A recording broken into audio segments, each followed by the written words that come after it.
Hello everyone, my name is Anupodar. So today I'm going to discuss about unit number 1, the software problem and software process, lecture number 9. So the contents that we are going to discuss in this video is about the extreme programming and agile processes using process model in a project. First we'll go what is extreme programming and agile processes. Now what is agile process? So it consists of lightweight methods and these are the people based methods. Now it forces the development team to focus on software itself. So agile process will only focus on software itself. It believes in iterative method. The main aim of agile process is to deliver the working model of software to the customer at the earliest. So agile process, the main aim is to deliver the working product at taking very less time. Means at the earliest we have to deliver the working software. Example is extreme programming. So extreme programming, when you use this method, the working model of the software will be deployed to the customer at the very shorter duration of time. Now there are some of the principles of agile process. Customer involvement. Now the customer should be involved in a software development process. So if we want to have agile process in the software development, customer should also get involved in the software development. The customer specifies the software development and evaluates each iteration of the system. Now in the previous model we have seen only developer was involved in the entire software development life cycle. But if you want to have agile process, you want to deliver the product to the customer at the earliest, customer should always get involved in each phases, not at the end, but at each phases he should get involved and each iteration of the system. Incremental change. So the software is developed in increments as same as that of iterative development. Also each increment will be evaluated by the customers. Okay, so first if the software is developed in the first increment, the customer will evaluate all the phases, and if there are any changes, again he will tell any changes in the system, and these changes must be implemented in increments. That is one by one. Assume simplicity. The software system to be developed should be simple and complex should be eliminated.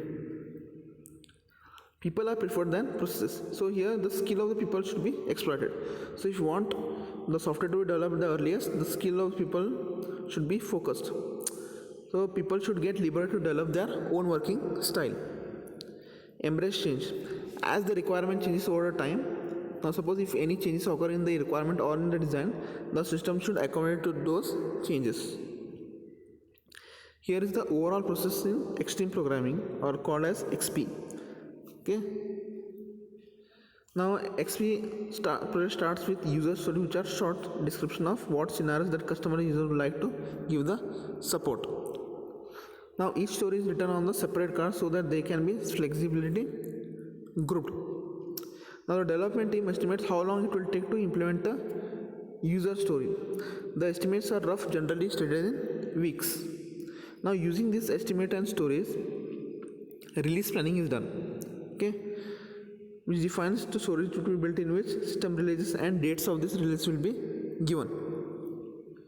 Now high value and high stories are taken as high priority and implemented in early iterations. Also, acceptance tests are also built from the story which are used to test the software before releasing only, you must also do the acceptance testing. Bugs found during acceptance testing can form work items for next iterations. Now development is done is iterations. Okay, so each iteration lasts for a few weeks, and iteration starts with iteration planning, in which stories to be implemented in the iteration are selected. Consider an iteration in extreme programming. So this is the iteration of the extreme programming. So it envisages that development is done by pair of programmers. Okay, so release plan, user iteration plan is done. Now it says that building for the code unit. Okay, automated unit tests be written first before the actual code is written. Code should be written to pass the tests. Now it encourages the simple solutions and change. That is, it is expected that the design of the solution and device earlier may at some point become unsuitable for further development. Now to handle this, it suggests that refracting be done to improve the design, and then use the refracted code for development. So whatever the refractor or change code should be used for further development. It encourages frequent integration of different units. Now to avoid too many changes in the base code, only one pair at a time can release the change and integrate into the common code base. Now in this video we have discussed about what is extreme programming and agile process, what is an iteration. Thank you.